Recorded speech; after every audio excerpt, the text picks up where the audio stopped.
Sit! Welcome to the Dynasty Nerds Fantasy Football Podcast, where we discuss Dynasty strategy, rankings, and all things NFL. So get ready to geek out on fantasy football with your host, Rich Dotson. And welcome to the Dynasty Nerds Fantasy Football Podcast, Risers and Fallers edition. I'm Rich Dotson. He's Garret Price. How's it going? He's Jagger May. Howdy. And we are talking some players, instant react over the weekend. What's happened? Who got banged up? Who got banged? And who is doing the banging? So it's a lot going on as we get inch closer here. Just 2 more weeks until most people's playoff starts, unless you do the 4-man only get in, which is, hey man, no buys. This is it. Top 4 teams fight to get in there. That's cutthroat stuff right there. I've thought about that in a couple of my leagues, like my 10-team. Like the old school league, it's 6 teams, and I'm like, it always sits like wrong with me that over half the teams get in the playoffs. I kind of want to go to that 14 like cutthroat one. Pros and cons. One, it's nice that the first and second round team get a bye, right? Like that is nice. Includes that, which that's a pro to it. Yeah, but you're right. Like it only really sucks when you're the 5th team. You missed on the playoff, and you're like, oh, I would have won. I scored all these points. I can go either way. Like it's exciting when it's only 4 because it's so cutthroat, but it's like at the same time, like I feel like in Dynasty you like put so much work in. And like if you're the 5th ranked team and like it could just been a schedule matchup, you know, like you had a rough schedule, right. Some on those lines, some fluky buys. Because I always like a little bit more of a leash in Dynasty because there's no waiver wires, right? Like so if you had you just missed the playoffs because you had 2 bad weeks of buys, like or 1 bad week of buys and all your guys were on buys. There's nobody to pick up. You took a big L and then you lost. And like now you're the 5th ranked team because of some nonsense. And the other person had an easier schedule because he played 3 of the rebuilding tanking teams and you did not. You know what I mean? Like there's so many different ways like to be upset about it. But listen, the rules are the rules. So I can go both ways because I'm in some leagues that do have I'm only in 1 league. Out of all the leagues I'm only in 1 that has a 4-man playoff. I'm not in any, but I want to. Okay. A 4-man playoff? That's nuts. Like I'd If rather. it's a 10-man though? No, 10-man. Yeah, dude. 10-man's just top 2. Make it. That's it. Everybody else has to suck. Yeah. Top 2. Our teams are good. It doesn't matter. It's literally you're either first or you're last. It's A couple of injuries this week, right? Like T. Higgins got the concussion. He'll likely miss Thursday because it's just such a short notice. So it's gonna be hard for him to kind of rebound. No big rise there. I think the biggest news out of that situation is Mike Gesicki got back this week. And every time Mike Gesicki plays, and like if T. Higgins doesn't play or Jamar doesn't play, like he's averaging about 7 targets per game. Like he's getting double-digit fantasy points. So he's relative. I think after T. Higgins went out this week, like he saw the second most targets on the team, Mike Gesicki. I think Andre Yoshevich led the team, which would make sense after both those guys went down. So that's kind of somewhat relative. Was there a couple more injuries that I missed here? Let me bring up the sheet. There's a couple. Baker with his shoulder last night. Not good. That's his shoulder. He had labrum surgery on too, and he came out in a sling. Yeah. It's right now they're speculating at a sprained shoulder, but he's getting the MRI today, so that'll really tell us like what's actually going on. Not great though. This is what sucks is like a lot of these teams that were hopefuls that we were hoping like, cool, the Bucks got Egbuka now. They fixed some holes in their defense. Let's run it back and see what they have. The Lions, same thing. I don't even know what the Ravens are right now. So like a lot of these teams are getting banged up, and everyone who we thought were contenders, I've never seen a year where there's not any real contenders where I'm like, man, like they're the ones to beat besides the Rams. It's funny you say that. I had that conversation literally yesterday. I was at a sausage party yesterday. What? A literal sausage. Like, we make sausage. Making sausage. Made like 200 pounds of sausage. But I was like, man, this is the first time in the NFL because at the time we're watching the games, making this sausage. The Chiefs were losing, the Giants were winning. Like it was all these like late upsets that I wanted like these teams to win. And I was like, this is the first time I can remember in a long time where there's like no clear cut dominant team, right? Like they're the same. Like I'm like right now, if you like the argument is like the Colts and the Rams, like those are the 2 best. Like if you're like who the bonkers. right? The Colts and the Rams are, to me, the two best teams. Like, I would, if somebody's like, pick somebody right now, Colts, who's who I pick. They play sound football outside of 1 week. They play sound football week in, week out. They execute their game plans every single week. So it's wild on those NFL streets. But you're right, Jagger. There's no like, Baker has not been like lights out over the last, like he was NFL MVP talks, and then like last 5 weeks, like arrivederci to those talks. Like that's gone. That's out the window. So Baker hurt his shoulder, and then Alvin Kamara has that knee sprain. We don't know how bad it is. Devin Neal came in and took some snappy snaps. Yeah, he was catching a lot of passes, which was the interesting part for him. Yeah, nice little pass catcher. Nice little guy to get in your lineup. Like late season push if Kamara's gonna miss a couple weeks. Yeah, absolutely. All right, well, let's get to our risers and fallers, and we have some interesting names, especially in the risers. We've got some new names we haven't talked about much, and let's start with this guy at number 3. We have Tez Johnson this week. Tez, he's an interesting one because I didn't have a super high grade on him. Rich, I know you didn't have a super high grade on him. I don't know where you ended up landed, Jagger, on him, but for him, it was really, really interesting because I want to keep putting him down. But the problem is he's just performing. And so, like, I know Chris Godwin's coming back, and I know Baker's now hurt, and we're going to get Mike Evans next year, but he does have 5 touchdowns in his last 6 games.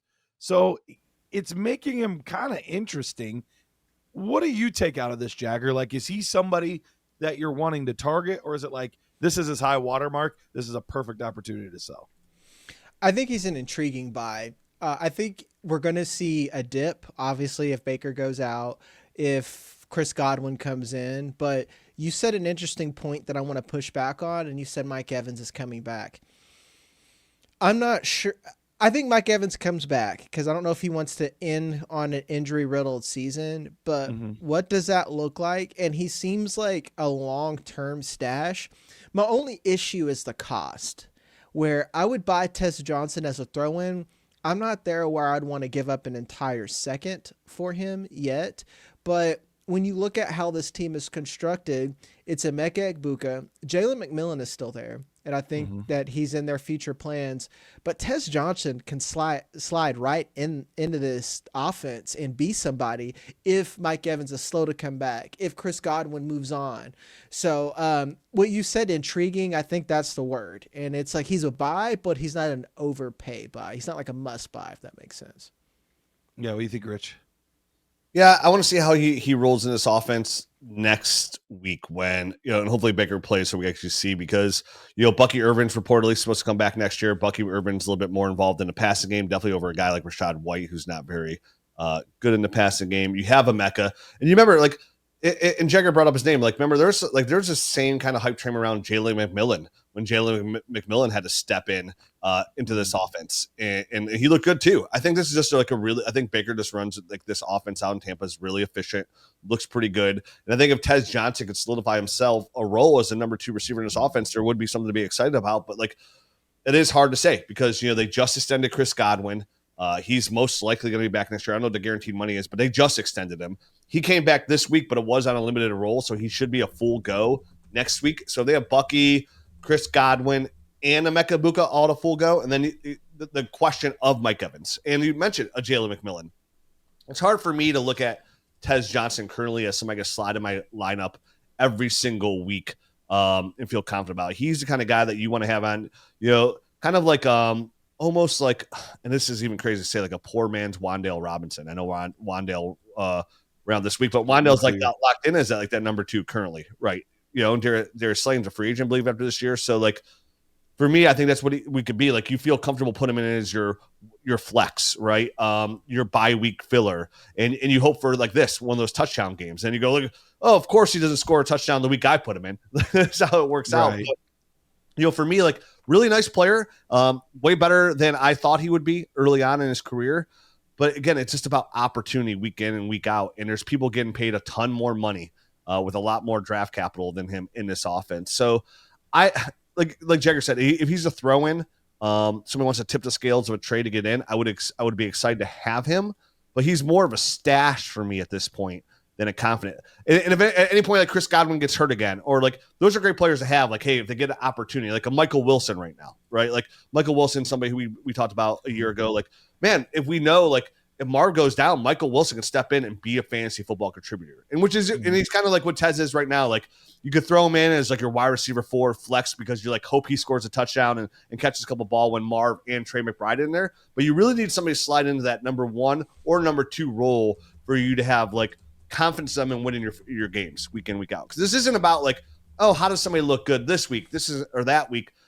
We're really trying to fill out rosters here. I don't think Tez Johnson fills that role quite yet, but a great stash. And those are kind of players like I'd much rather have on the bottom of my roster than guys like going the year like a Calvin Ridley, some along those lines. Like guys are just kind of, even like right now, like a Cedric Tillman, you're a little bit more optimistic about a guy like Tez Johnson. So, and those are the kind of guys you want to have in the back of your roster, right? Guys are like, okay, there's a chance here. There's something here. And that's what I'll say about Tez Johnson. There's something there, but there's nothing like I'm going out and buying like a rise that way yet. Not quite yet.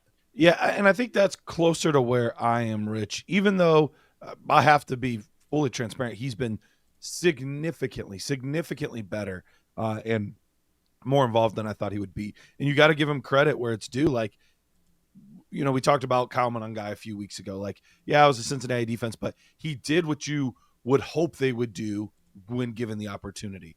Yes, there's a lot of guys injured, but he's done what you would hope he would do when given the opportunity. But for me, there's too many what ifs. We've just named like 3, 4, 5 different guys that could affect how all of this plays out. And so for me, Jagger, you talked about that whole second. Like, you're not willing to give that whole second yet. I think that's what I'm looking to get. If somebody's willing to give me a second-round pick, I think I would be willing to sell him at this point and sell high. Made a good profit because I drafted him in the 4th. I'm now up to a second, and I'm going to get out and take my profit. If he ends up being worth a first later, darn, that stinks, but I still made a profit. Yeah. He's not somebody I foresee being a long-term, consistent starter in my lineup week in, week out. So I think I'd rather take the profit. I like sorry, Jagger. I like how you made that point too, Garrett, because like these are the perfect players that like give you that trepidation, right? Because you're like everybody's so thirsty for that next big, like, ooh, I drafted that guy in the 4th round. Like they want that guy. That's the difference maker to you being a championship caliber teamer, right? Like you hitting those late picks. And they're so hesitant to take that second round pick because you're like, oh man, that could be somebody. Like everything's, but like again, going back to like our pre-rookie drafts talk when we're tying up rookies. Like, yeah, you could rank those rookies and get excited about these like upside players, but where do they fit in a grand scheme thing of overall wide receivers, right? Like, is he a top 18, top 24 receiver, right? If not, yeah. Second round picks are like, they get you somewhere, right? 2 second round picks buy you a much better for sure thing. Sorry, Jagger, go ahead. I was going to say, like, we're all saying the same argument, but giving different sides of it. Like, we're not even arguing on it because it's like exactly what you said. Like, I can't give up a second. If someone offers a second, I'm there. I don't know what he is, but if I'm rebuilding, these are the type of players I want as throw-ins because they could be something. Absolutely.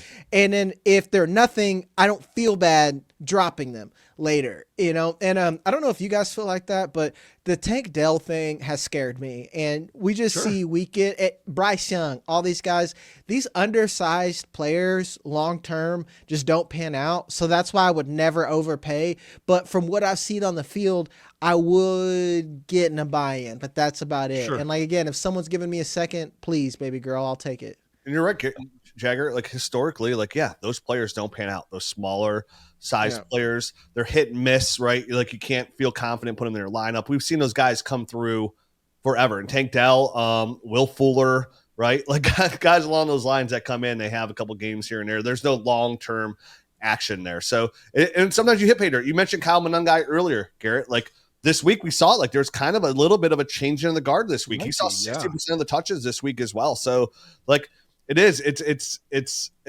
a maze to navigate as a dynasty owner of buying and selling and when to and kind of finding those right windows. I think we're all on the same page on this one where Kyle Monangai was a hold. But I think Tez Johnson, somebody wants to offer a second round pick, they're wide receiver thirsty, then definitely take that bargain. Well, speaking of wide receiver thirsty, a guy that's been playing pretty well out of seemingly nowhere. John Metchie, over the past 2 weeks, he's had 45 yards and a touchdown in back-to-back games. So John Metchie, a guy that was a second-round pick. Was it second or third? I don't remember for sure. Second. But The Texans, was yeah. Second. Okay, by the Houston Texans. And then he had, the cancer and all of that stuff, which was heartbreaking to see. And because of that, just never really got moving in that offense. Now is getting an opportunity and for a team that just needs anybody out there to catch the football, especially with Garrett Wilson out. Like, somebody show us something. And Metchie's been doing it, and he got a lot of targets this week and did some things with his targets. So Rich, he was your top guy for you. What has him moving up your rankings the most this week? It's just about opportunity for me. He's shown a little something in his opportunity. Again, he's not blowing the doors off, right? Like, like what you really want to see in these guys' opportunities, you want to see games like, Wan'Dale Robinson, Michael Wilson, two guys that we mentioned before. They're having really good weeks when they're thrust in number one role.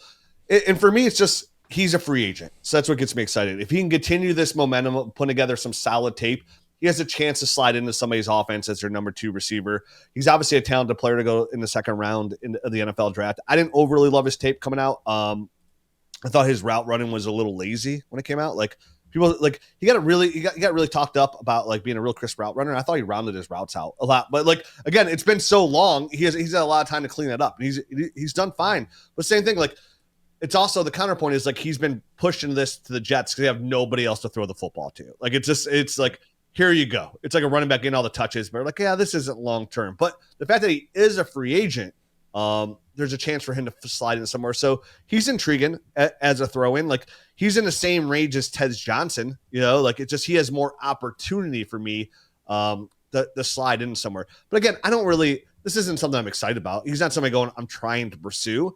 It's more of like, if I have any John Metchie shares, it's like, oh man, he just came out of yeah, he's no longer sick. There's a pulse. He wasn't dead after all, right? Like, I want to be really. The guy had to go through a lot of medical stuff, so I don't want to say, like, use these wrong analogies against him. But it just, like, he holds some value. He holds some worth, right? Like, he's a young guy you had back on the roster, and if you're desperate, you could put him in there right now. But I don't get, without the touchdown, right? 45 yards doesn't excite me. That's sure. Not anything that's getting it done. So, like, yeah, it's cool. He scored a touchdown in back-to-back games, but he's still playing for the Jets. There's still a lot going on there. We have no idea what that team's going to look like in 2026 outside of Garrett Wilson and Mason Taylor.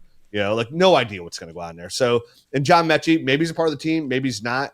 But does it matter because they have a different offense? Probably. Well, maybe not. Aaron Glenn could still be there probably next year. He could probably get back-to-back years there. Sure. So it's, for me, like, he's my number one guy, but it's just out of default out of the options that I had between the guys we're talking about. Yeah, that makes sense. What are you thinking about Metchie here for you, Jagger? I mean, Rich kind of said it. I'm just not interested for multiple reasons, like, I'm happy to see him out there, but as far as a fantasy asset, I don't know what he's going to be long-term. I don't like where he's at. I don't know what that team is doing in the future anywhere. So I just kind of want zero parts of it. And this is a pop game where, people are fighting for the playoffs, and we're getting close to that trade deadline. If I can get anything out of this asset, that's what I'm going to try to do. Yeah, no, I can totally understand that.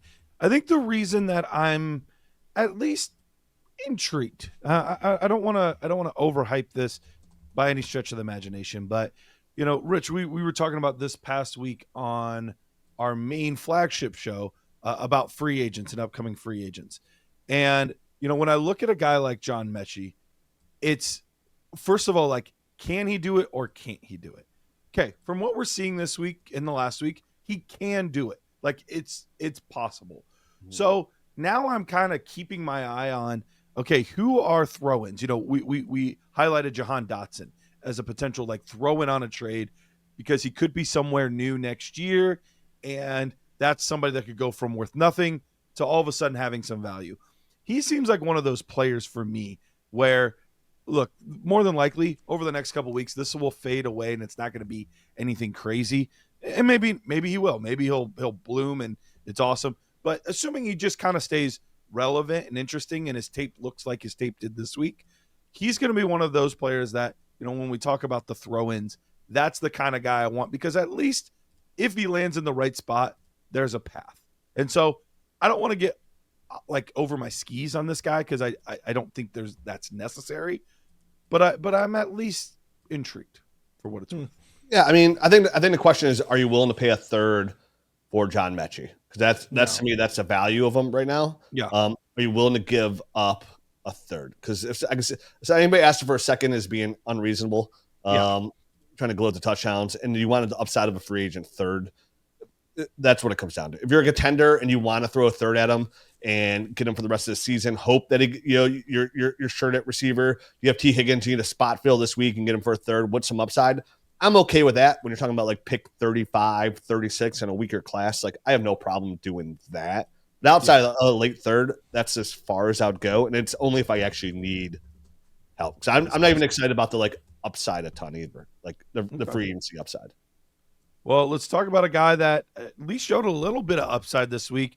Rich, I know you and I, as Browns fans, we have been searching for a franchise quarterback. We actually had him for a bit, and then we let him go in Baker Mayfield. But we're searching for that franchise quarterback. Shedeur Sanders, in his first start, did lead the Browns to a win against not a great opponent in Las Vegas there, but he's my highest riser of the week. But this is more on perceived value, more so than my personal value. Yeah. Because for me, this is like the perfect, hey, who liked Shedeur Sanders coming in? I'm going to move him to that team because he showed enough. And look, is it still possible? Sure, it's still possible. But I would still set the likelihood at probably under 10%, under 15%, that he's actually the long-term starter for the Cleveland Browns. So for me, this was just, hey, we get a nice little peak in value. I'm going to sell before, Bitcoin drops to 50K. Yeah, so I was at a sausage party, like I said yesterday. Obviously, we're all there talking manly things because it's sausage everywhere, just going right just everywhere, sausage anywhere you look. And a lot of people were asking me, like, "What do you think? Are you excited about Shedeur?" And I was like, "Dude, I just don't think he's going to be that great." I was like, "Let's go two. Like, I just hope two things either goes two different ways. One, we lose the game, and like I'm okay with that, and we have a top 3 pick, we can get our quarterback." I was like, if we win, which we could easily do because it's versus the Raiders, like I just hope he looks good because otherwise it's not a great win. And you mentioned, I think you said it wrong. Shedeur led the Browns to their first win. It's literally since 1999. He's the first quarterback to win his first start ever as a Brown. First quarterback to do that. And he didn't win the game. It was the Browns defense who had 10 sacks. Myles Garrett's playing like no defensive players ever played in the history of the NFL. He's got 18 sacks, which is unbelievable through 11 games. They had 10 sacks. That was the most sacks in an NFL game, I think, since 2018 against a quarterback. So they won the game. And honestly, dude, outside of that one throw he made where he rolled outside the pocket and threw it deep to Isaiah Bond, like he played okay at best. I mean, the positives on him was he didn't get sacked 10 yards behind the line of scrimmage. That was a huge positive. Now, that being said, this is a player who did not, he played at Colorado, did not get any run with the first team offense at all through the summer, any point. It's his first career NFL start. I'll never judge any quarterback by their first career NFL start. He is starting right now. It'd be really hard for me to envision the Browns going back to Dylan Gabriel for how big of a bag of garbage he's looked. And Shedeur, has actually won a football game, didn't turn it over. He had that one turnover, but that was okay. Like, it wasn't the worst turnover. That's a rookie mistake that he made there. You're right, Garrett. Like, I'm taking perceived optimism because long term, like, he's still a 5th round pick, right? Like, I'll tell you what, I'm not selling right now because what am I going to get for Shedeur? A 2nd round pick, maybe, because I can't imagine 2 people are like thirsty to buy Shedeur. It's going to be a second. It's going to be a second. So you get a 2nd round pick. Like, at that point, if there's any upside to a quarterback, like, I'd rather go ahead and wait out these last couple games to see if he can make some progress and put himself in position. Because if the Browns win a couple more games and they have the easiest schedule, I think, in the NFL going forward, they win a couple more games, they might price themselves out of a quarterback unless they make a big trade up, which they do have 2 first-round picks to do, but they got a lot of holes to fill. So the upside to have a starting quarterback in like Shedeur, but like here's the problem too with Shedeur. Shedeur's not even like a high end. Like when you think of Shedeur, say Shedeur turns out to be the starting quarterback for the Browns, right? With his skill set, he's not a high end fantasy football quarterback. Like he's like Andy Dalton. You know what I mean? Like he's not even like he's not a high end rusher. He doesn't have a super deep arm. Like there's not like right now there is no weapons. They do have 2 first-round picks, so I expect them to draft a first-round receiver. They don't have a ton of weapons out there in Cleveland for him to throw the football to. Like I would rather just hold out on that second. Like I'd rather miss out on a second for him and sit this point forward and see if he can work his way into first-round value. Because I think that's where the upside is for Shedeur. It's like you literally stole what I was gonna say, man. I was like, yeah, like I'd rather blow a first if he's good than waste a second if he's Desmond Ridder. You know? Yeah, for sure. And what sucks is like these guys usually their first starts like this, they usually look a little bit better than they end up being, just because like there's not a lot of tape on them for NFL defenses like to study up on. So like they should look a little better.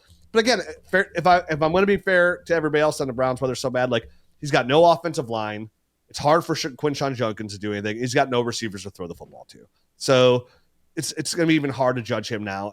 I'm still in the boat of like the Browns are going to get a quarterback this offseason. So you would not take a second then, is what you're saying? I don't think I would. I think I'd rather just – you probably drafted him in a second, and at this point, like – and then what were you drafting him for? His opportunity to get – like if you took him in a second, you believed him, right? Because I wouldn't take him in a second. I didn't. You know, but I think I never did. I don't have any shares. Neither do I. I think most people that did take him probably took him in the second round of Superflex leagues. And like, what were you waiting for? This opportunity right here for him to become a starter. So you obviously believe in Shedeur a little bit. If you took him, why would you go ahead and just take the second? If you're out, yeah, I guess take the second. But like Jagger said too, like I'd rather just hold out and hope for the first, right? Like and get the first. And like, even if I'm buying, like, why? I just don't know if that's going to happen. Like, I just see that as very unlikely that somebody's like, yeah, I'll give you a first for Shedeur. No, not today, but like Jagger said, like I would wait a little bit, and then if I'm going to miss, like I'd rather wait and pay a first and pay a second and miss on the second. That's what you said, Jagger, right? Like instead of paying the second, go ahead and wait a little bit longer and just go ahead and pay. I'm not paying anything. I'm trying to sell it. Me too. Okay. Well, I mean, I still think it's the same answer where I guess if I could get a second for Shedeur, fine. Yeah, I guess I would take that to Garrett's point. And it just depends on the roster. Like if I'm desperate for QB, I don't know if the second is worth it. I would rather just gamble and see what I have with Sanders, because again, this was one game. You know, I'm not in a hurry just to sell. And the Browns are desperate for a QB, but keep in mind, what worries me is that they're in contention for the top pick, you know, or at least to be able to trade for it. That's the only thing I'd be scared about, you know, because like realistically, the only people who are hurting for Sanders is if you drafted ahead of the NFL on your rookie draft or it's Devy. Yeah. Everyone else, what did you pay for Sanders? He was free money, essentially. No, for sure, and that makes total logical sense, dude. I listen. I understand why everybody would take a second, because like, and I'm sitting here saying I don't even believe in him long term. Why would I take a second?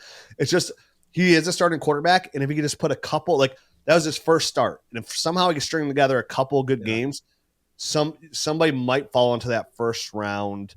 Like again, we know how people react so quickly. Like he has one game where he throws for 300 yards and 3 touchdowns, right? 2 to Harold Fannin and 1 other over the top to Isaiah Bond again. People are like, oh, I'll pay a first. Like he's a starting quarterback. Like that's what I think. I just don't think long term he's anything. Like even this week, like he won, but he had 200 yards, touchdown, interception, -1 like rushing yards. Like it's not a huge stat line. 14 points, I think, somewhere around there is what he had. Yeah, I get you, but we've talked about the optimistic. The players that are rising, even though, you know, we might be selling some of them because we're not as bullish. But let's go to the players that were disappointing. And Jagger, you threw one on as we were talking, and I don't have them on the list. But I would be interesting to hear your spot, because for me, he's not that much of a faller, even though I know like the past week or two have not been great. But you threw Lamar Jackson on there. Why do you think he's a faller for you? Because at what point is he fallen out of like top 5 at this point? Because we've seen Patrick Mahomes come back to form. Jaden Daniels, we already know what he is, and he has youth on his side. We're already discussing Drake May as a top 3 pick. And now it seems that is a buy window, a realistic buy window for Lamar Jackson. And when we think about startups, where are we taking him? Because yeah, he's still going to be an elite prospect. He's still going to be in the top tier, I think. But how high in that top tier? I know that's wild to say, but once we start talking about top 5 contention for anybody in this position is where we have significant gaps within that tier even. Because you think about wide receivers, what's the difference between Jamar Chase and Puka and then someone else who we've had in that tier like Justin Jefferson, who's got the JJ McCarthy problem. Because Lamar Jackson is just not playing elite. He doesn't have elite receivers to really help him out. The rushing is there, but not. He's given a single digit. He's hurt. Huh? He's hurt though. He didn't practice 2 days this week. I mean, he's been. The Ravens suck, man. Can we talk about it? The Ravens suck. Lamar. Listen, I agree with you too, 100%. But he give Lamar somewhat the benefit of the doubt. He's been hurt. Like even when he came back, he was still kind of hurt coming back. Like he's missing practices. Like he missed 2 practices, I think, this week with back. So I think it's hard for him to be elite. But I'll say this why I'm okay with putting him on the list too is he's entering closer to 30 going to next year, right? I think he's gonna be 30 next year, yeah, 29. Yeah. So if you're looking for a guy who's super athletic, and that's where he really wins, even though he's throwing the football 100% better. Every year he's gotten better throwing the football. We all know his value is rushing the football. We're not now there being Joe Montana. So at one point, you're like Jagger said, when are we talking about him being in a top 5, right? And I think it's more about, we kind of talked about it with the Drake May rise. Like you said, Drake May, yeah. Jaden Daniels, Josh Allen's up there. Pat Mahomes is Pat Mahomes. You can trust him for a long time, right? So where are these other quarterbacks that are starting to emerge and enter this conversation? Whereas sometimes I think Lamar's in the category of where do you still sell at top 5 value? And you could tear down to a long-term better answer, because do we feel confident, say in 2 years, Lamar's still going to be that elite quarterback in 2 years, right? No. Or at 32 for a quarterback at 32 shouldn't be a big thing, right? You should still feel confident for 4 more years. But for Lamar specifically, and we've seen these guys do it, right? Different body types, different style of play, but a guy like Cam Newton, right? 1 minute, they're the 1-1 overall, and then it's just over, because they're no longer that mobile quarterback that they used to be, and their value absolutely plummets. And right now, if Lamar Jackson holds hey, I can get Sam Darnold +2 first, I can get Brock Purdy +2 first in that category, that's a conversation you got to kind of be having now and entering the offseason, right? It's something I'm totally on board with. I don't have, surprisingly, any Lamar Jackson shares whatsoever. It just never came to fruition, because at one point, I didn't draft him, and then once you had Lamar Jackson, you weren't really selling unless you had to drastically overpay. And it was hard for me to really kind of get down on that kind of play style for me, and it was a miss, I guess, for the most part. But I don't think anybody thought coming out of college of Louisville that Lamar was going to turn into what he turned into, or been a 1-1. So I'm all in, though, Jagger, for his play style. If he's banged up now, does that slow down? Do you get healthier with age? Do you become stronger? When you start tearing stuff, hurting stuff, you get a back injury, does that get better over time? No, definitely not when you hit the age 30. Everything starts to go downhill from there, unfortunately, from a body perspective. And the way he plays, you rely on that kind of play style. It's a worry. It's a somewhat worry you have to have a little bit with Josh Allen, but at least Josh Allen has a good arm too and can chuck it downfield. And he's bigger than Lamar.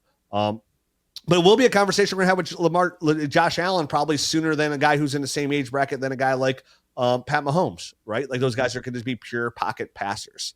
Yeah, and that's where I'm at. Go ahead. I was gonna say that's where I'm at, where I think he is a buy. I'm not saying get rid of Lamar Jackson. I have sold my Lamar Jackson sales for Jaden Daniels shares for Jaden Daniels. It's just worked. Where I'm Jaden Daniels is out, cool. I will take that and tank, and you can have Lamar Jackson, and I get younger. But it's really the startup value that I really wanted to talk about, because I'm taking Drake May ahead of Lamar Jackson in a startup. We were already doing Jaden Daniels, and Josh Allen was a conversation, and now I'm really considering Patrick Mahomes probably ahead of Lamar Jackson just because he has that value insulation. And again, he just doesn't have the weapons around him where I feel is good. Whereas Mahomes now has Rashee Rice, Xavier Worthy's out there. The Chiefs are on what's crazy, another upswing, and they're 5-6 or yeah, they won that game. They're 6-5 now. Yeah. So it's nuts. No, I already had those guys ahead of it. Lamar Jackson. I had Jaden Daniels and Drake May ahead of him. I have Josh Allen, obviously his QB1. But I think guys that are like tier down candidates, so you get tier down. These are guys that I would be interested in. You mentioned Pat Mahomes. I think Justin Herbert is a guy I would love to tier down to. Definitely going into like right now, if I'm someone out of it, I could tier down to Justin Herbert plus some draft capital or a player. Just remember how good Justin Herbert looked when Joe Alt and Rashawn Slater. Yeah, I'm thinking of Tennessee. Were on the field. Like how good he looked those first couple games with that offensive line. Having Hampton come back next year. I like Justin Herbert. I think Jackson Dart is an interesting player to add on to that roster from a tier down, but like it's a lot. But Pat Mahomes fits in that category. And for me, Jordan Love is also somebody I'm slightly intrigued with on a significant plus. But I'm definitely all in on if you have Lamar Jackson, the tier down. And mostly Justin Herbert, Pat Mahomes would be my top two options. I love the lateral move of Jaden Daniels, but that's obviously I have Jaden Daniels and Drake May ranked ahead of him. So if anybody's willing to do that lateral move, I feel like that's a win. I don't need anything on top. Like that's an equal stop for me. Please. I got a third for Jaden Daniels, and I'm like, cool, that is free money. And that's like, obviously that is a certain scenario where I was taking for the season, they needed to compete, and it just worked out. So. All right, well, let's make him our unofficial third faller of the week. So let's move to Bhayshul Tuten. 1 week after it looked like the breakout's happening, he's getting more of the run. Snip, snap, switched right back. Travis Etienne, once again, dominated in touches, more than doubled Bhayshul Tuten. And I think the hard part for me as a guy that is kind of been waiting for this breakout to happen, been waiting to just see what's going to happen here. I think we've kind of already seen what the Jaguars want to do, even if it's not Travis Etienne next year, which I think is fairly likely. I think Travis Etienne is likely gone. I think they've shown their cards on, we want to have two backs. We want to have multiple guys back there. We're more than likely not going to have Bhayshul Tuten just be the guy. So for me, maybe it's too early. Maybe it's too speculative. But for right now, even though he's a faller, and usually our fallers can fall into buy windows for us, I don't think I'm buying Bhayshul Tuten. I think we are going to see spike weeks because he's a very, very good athlete. But I don't know that he is going to be a guy that's getting enough touches and is efficient enough in this offense to warrant confident weekly starts. Do you feel similar, Jagger, or are you feeling differently on Bhayshul? I mean, I'm buying just because of the long-term value, and like I don't expect ETN to be there, and it's just like finding that opportunity and what's the right cost. If I can get Tuten, let's say I have multiple seconds, I would buy Tuten for multiple seconds. But if you're buying Tuten as a contender, or not multiple seconds, I would pay one of those seconds to get Tuten. Excuse me. Okay. But if I'm a contender hoping to get something out of Tuten this year, I would buy him with the risk knowing that he's going to give me these spike weeks. He's going to give me these duds, but at least I am buying someone who I think has a future within the offense. So that's like, if you are a Tuten truther, why are you selling at this point? And if you weren't a Tuten truther, I think his cost is so low, or I would say low enough, and the opportunity is high enough for the future that, man, he's probably worth a buy in Liam Cohen's offense. So I'm not like too worried about long-term value, but I am concerned about short-term value. How are you feeling on Tuten, Rich? Yeah, I mean, this really comes down to what happens in this offseason, what they do at running back, right? Like he's at least in a potential to be the guy, but I probably feel same about Tuten as I feel about like Kyle Monangai, right? Like the same situation. And this is coming from somebody like I was the guy in the preseason telling everybody to buy Travis Etienne, right? Like you and Matt, on the main show were like, I can't get behind that. I was like, dude, they picked up his fifth year option. He's only 26. Like, he still like produces, and he's running back 11 on the year. Like, Travis Etienne's looked good. Like, all the haters say what they want. Travis Etienne's looked good this year. He's been a very solid running back, not in a great situation. We talk about in free agency. Like, I'm real interested to see where he goes because this is a weak running back class. Like, and a lot of teams need running backs. I think Travis Etienne's in his position to get paid somewhere. It just comes down, do the Jacksonville Jaguars pay him or do they not? Because if he does, Tuten's dead in the water, right? And then if they don't, the question is like, man, is it one of those like Najee Harris situations, right? Like, oh, all of a sudden, like Travis Etienne leaves, and like you're real excited, and then Tuten spikes, and then they sign like J.K. Dobbins, or they sign like another running back. Like, is Tuten the kind of running back do we believe Tuten's the kind of running back that could be the guy, a 3-down running back to go out there and produce week in, week out, or at least be the 2/3 guy, right? And be the 2 out of the thirds that comes in and produces. That's what it really comes down to. I'm still not in on that. But again, a late second, if I'm a contender to kind of gamble on it, I think you could do worse than a guy like Bhayshul because there is a path and opportunity right there. And the fact that you guys say like, no, like this is a really weak running back class coming up. There's probably going to be any running back that you love in the late second coming in this draft next year. Probably drafting a tight end or receiver. I could get down with that, but like I don't get down with it very confidently. But yeah, I mean, right now, like he's declined because you thought after last week there might be an uptick for his value. But then Etienne comes out and dominates again and gets all the carries. And I think that's a story of the tape. And that's what I kind of thought that was my take in the preseason too, saying, hey, everybody's like real excited about Tuten, but like, dude, Travis Etienne is a player was picked in the first round, and they just picked up his 5th year option. That contract's guaranteed. Like, it's a first round 5th year option. Like, they're paying him. Like, he's making really good money overall for a running back. So like, he's going to be the guy this year. And I kind of saw that kind of path all year long. So nothing's kind of a surprise to me. And I'm just concerned that I don't think he's going to have that lone. Like, I'd be real surprised if we go in this offseason going, Tuten's the man. Like, the Jaguars, for like the way they're going and how they're invested in this team right now, it'd be real hard for me to see them just like rely on Tuten. I can't see them not like same thing like RJ Harvey. I was all in on Denver. They spent a 2nd round pick on him too, and they still bring in a guy like J.K. Dobbins. Like, I could see the Jacksonville Jaguars, even if Etienne leaves, bring a running back in that's going to kind of muddy the waters just a little bit. And there's a lot of solid free agents. Isaiah Pacheco feels like, oh, yep, there he goes. You know what I mean? And like just one of the like, and just something enough where like, man, like, and it doesn't mean he's not worth a 2nd round pick, right? Because like he still could become that Bucky Irvin to Rashad White in that offense. Like, no problem. Definitely a guy compared to Isaiah Pacheco. Like that's not the issue, but it could be worse than Pacheco. Is the potential? It could. It very well could. And I think that's the line for me. If it's a late second, yeah, I'll absolutely give a late second on a contender for the hopes and dreams that he could be a guy that's at least getting, 55, 60% of the touches. But if it's anything more than that, I think at that point, that's too rich for my blood. Yeah. And can we be a little realistic? Do you think anybody who drafted Tuten where they drafted him is giving him up for a second? I'd bet that's like 1% of the people would even. I think it's very low. As someone who has a lot of Tuten, I'm not winning.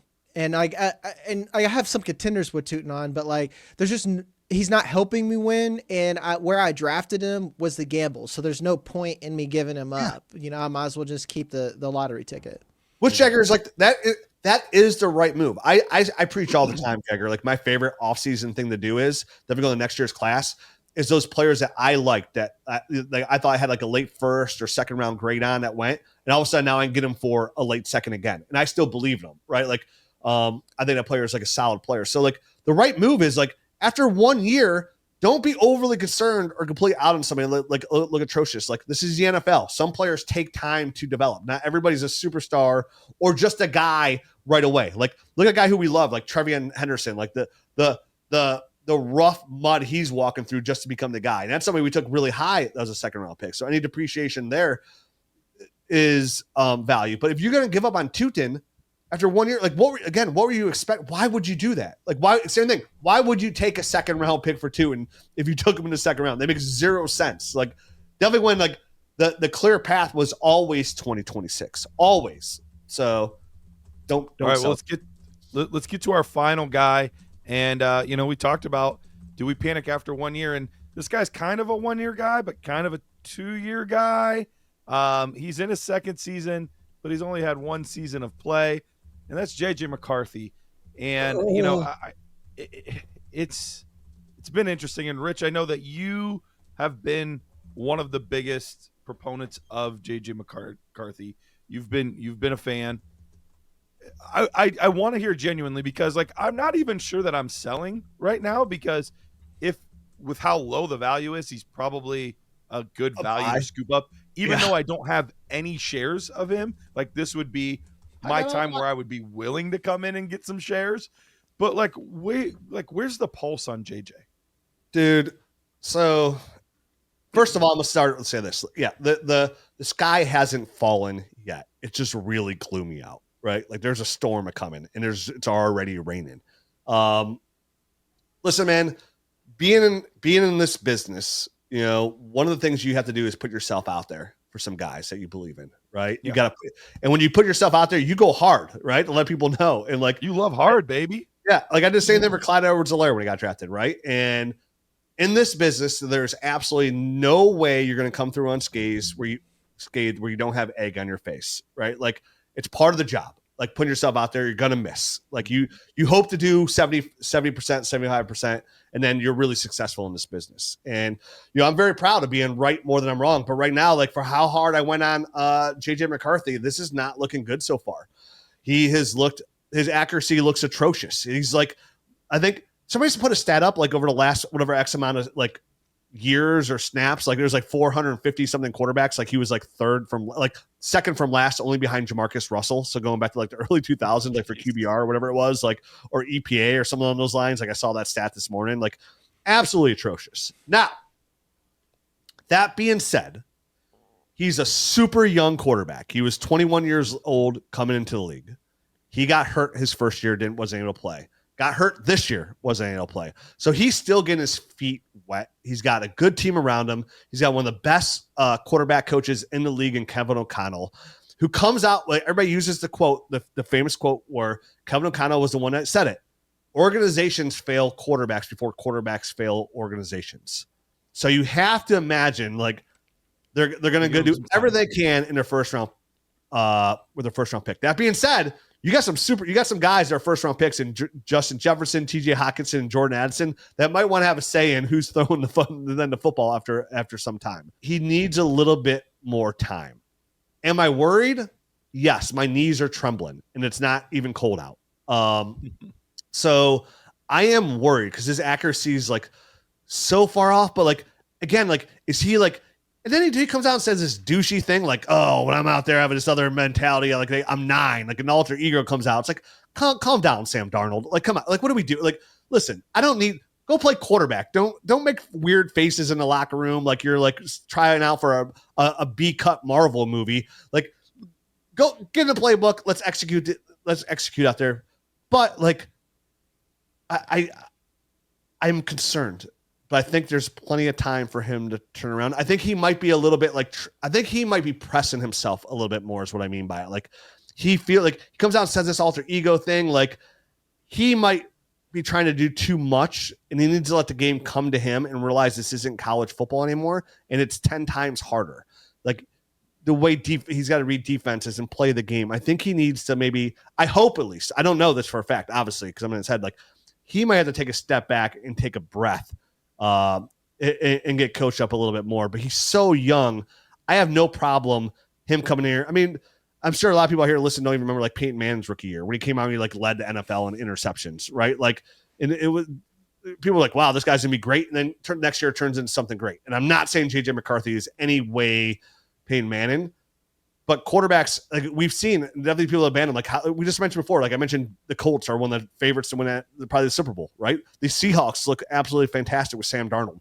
Sometimes these quarterbacks just need time because it's the hardest position to play in all of sports. There's so much they have to do, and he is so young. He's had so limited time to do it, and not only limited time to do it in the NFL field, but you gotta imagine, like he missed all of last year. So this year, like this is a guy who hasn't played even a ton of football over the last like 18 months either. Like, so for me, I'm going to go ahead and give him more tight. And I think I would still buy, I guess is the best way to say it. Like if I can get JJ McCarthy, because people are so scared for a first, I would still gamble on that. And I'd even pay like up to like 1.617, which is real crazy talk. But like, see, I say that out loud, but I think somebody present the offer. It depends on my quarterback situation. But I still believe in JJ McCarthy in this offense. But yes, I'm tremendously worried. That's a very long-winded answer of like basically saying I'm a scared little Rich. I mean, I'm off JJ McCarthy. I don't. Very fair. If I could buy for a late second and I have late first and I have multiple first, for sure. I'm right now. If someone offered me that, I would literally reply back, I need to see what's happening with this next QB class, because like I got on Twitter, and people are like, well, he's on Zach Wilson watch. I don't think that. I think that's unfair. I think he's on Anthony Richardson watch right now, because like right now he's just giving me real vanilla Anthony Richardson vibes, because it's the fact that he is young and he's had very little experience, and we like with Anthony Richardson, we extrapolated like 4 plays into what he could be in potential.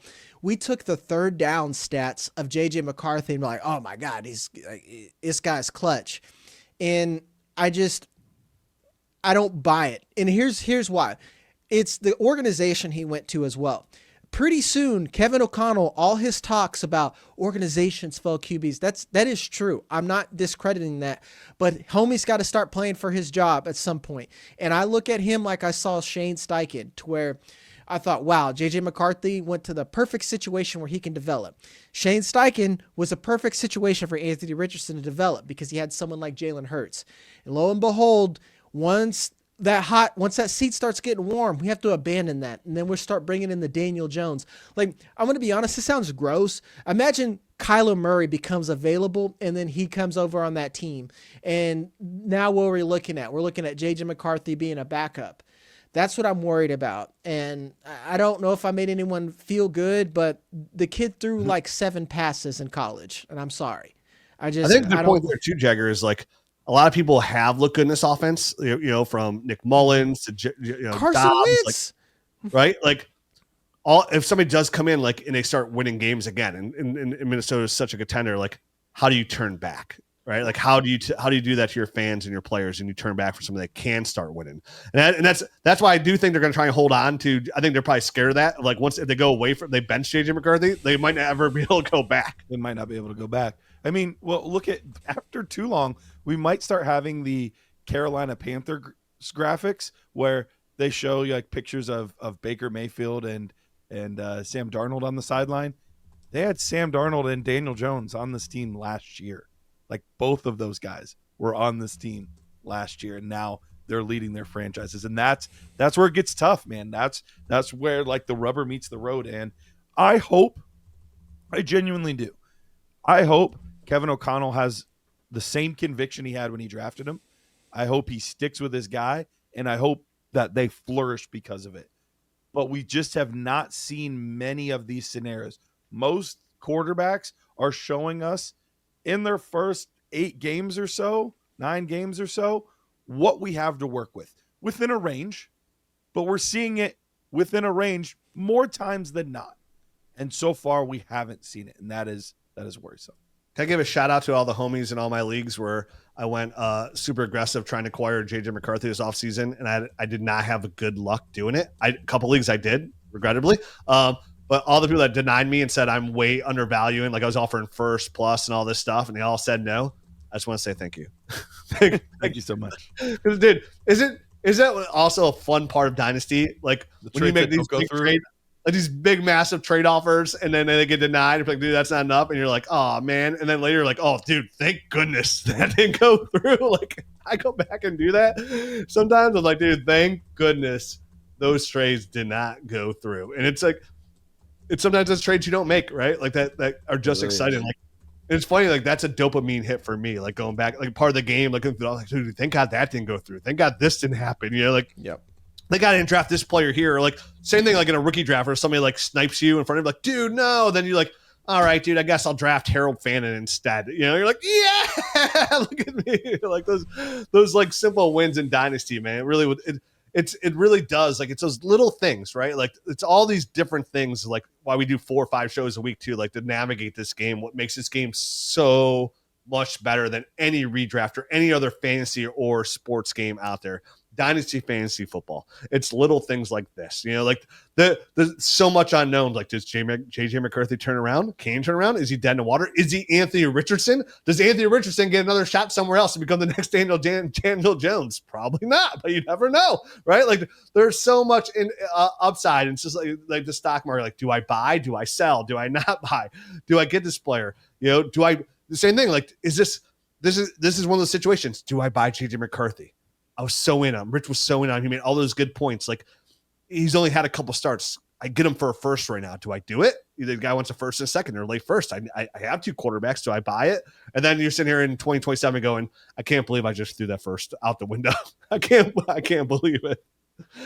Absolutely. Well, guys, that wraps up our Risers and Fallers episode on this Monday morning. We appreciate you guys tuning in. Make sure to stay locked into all of our content across all of our platforms. We appreciate you guys, and we'll see you later.